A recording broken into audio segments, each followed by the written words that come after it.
And we're going to start with LeBron James, who, with Kevin Love on rest, Spursian rest, has kind of shifted to the 4-point forward position. Justin, you're a Cavs fanatic. What do you think about this kind of Draymond Green-esque role for him?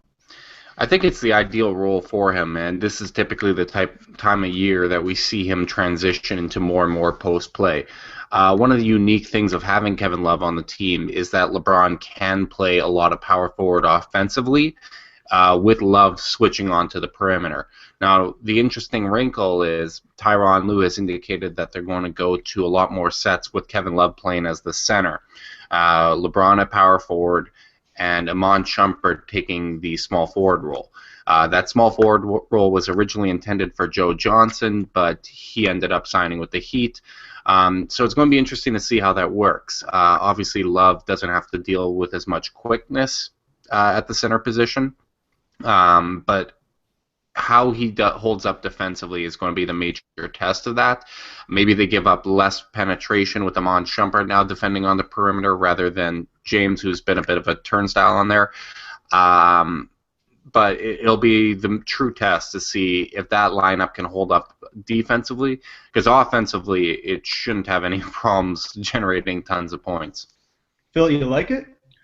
You know what? I like it in terms of, I think, to Justin's point, Kevin Love at the 5. I think he's a strong-bodied guy, rebounds well. I see that. I just kind of wish they could put Tristan Thompson's shot blocking into LeBron James to kind of make the perfect storm. I mean, I've often said, playing GM, I'd love to see, if they had to trade Kevin Durant for Love, just to see Love next to Ibaka, because I think that shot blocking next to Kevin Love would make a lot of sense. I mean, it's hard to argue against LeBron James, obviously. I think it's going to be a good lineup, but I think tactically Tristan Thompson is going to show up in a lot of key situations. I don't think it's necessarily your end game lineup, and I don't necessarily think it's a guarantee that this is what you deem your best. I think it's probably your best offensive lineup, oddly.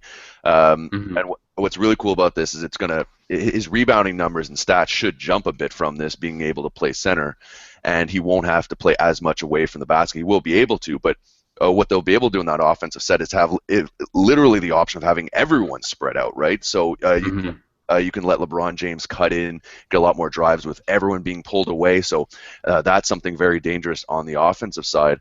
But at the same point, he's getting the ball in more outlet passes from the center position, obvious defensive rebounds, and letting guys like Shumpert, JR, Kyrie, and LeBron just bolt down the court. I think we're going to see a much faster paced offense. The defense, without a legit shot blocker, we'll see how LeBron truly transcends that way. I mean, he's got the athleticism and some size to do it, but I think Tristan's still going to play an integral role. Justin, offensively, another adjustment by Tyronn Lue has been having LeBron and Kyrie doing some more pick and roll. What do you make of that? Yeah, I was actually just about to bring it up. The other thing of LeBron's transitioning to that power forward role is they're finally giving Kyrie Irving an opportunity to function as a playmaker. We've seen it in the past. We saw it with Team USA, where he kind of picked his spots of when he would score.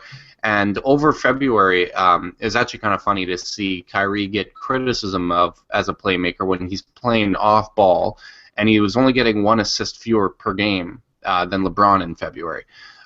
We saw it against Washington now, running the pick and roll with LeBron. I believe he had 21 points and 8 assists. You're seeing him pick his spots, functioning confidently within the offense, and that's going to be the other major key with this change. Is 1, the defense, which we covered, but 2, how Kyrie grows as a playmaker. Because he's 23 years old, and last year he didn't really have the opportunity to play as a playmaker, so seeing what he can do, where he needs to grow, is going to be really telling down the stretch here. So, Phil, LeBron's on the wrong side of 30 now. As he continues to age, what is his template? What player is his template for being, I guess, a point forward in the league? I know it sounds weird, but I like more athletic Boris Diaw. Obviously, he's a much better player, but one thing we were saying with Kyrie Irving getting more touches that way, we're also going to see a 4 and a 5 in Love and LeBron that's able to pass with the best big men in the league at this point. Absolutely. We're able to see what a great passing big man in Andrew Bogut can do for Golden State. Imagine having two front court players who demand so much attention, and you also have all these capable scorers. I mean, inside out. I don't even necessarily think that it means that Kyrie's assist numbers go up. I think they could, but I think there's going to be a lot more feed the post, come back out to guys who are really open. I just think we're going to see a better flow to that offense overall. But when we see him transitioning past 30, to your point, I think the power forward position makes sense. I think in an NBA where players are getting smaller, he's still going to have. I mean, look, he's got a Karl Malone body he has for years, and who was very successful at power forward. I mean, he's the kind of guy who'll be successful at almost any position. But to Justin's point before about being the turnstile on the wing, maybe allowing him to get inside a little bit more, maybe not have to cover quite the spacing, will benefit him, and we'll see kind of a resurgence. I mean, for a power forward, I mean, I think he can be a defensive monster with his quick hands and quick feet. Justin, last question. I mean, really.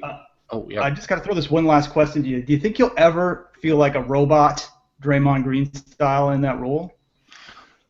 Well, yeah, I feel like I was actually just going to bring that up. When you say more athletic Boris Diaw, that's Draymond Green.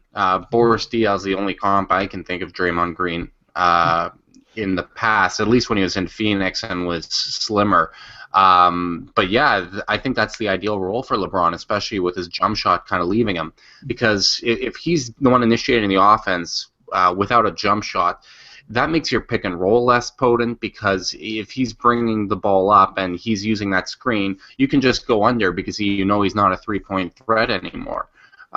So that limits the effectiveness of effective role players in general, like Kevin Love and Tristan Thompson, that can really do damage as the role guy.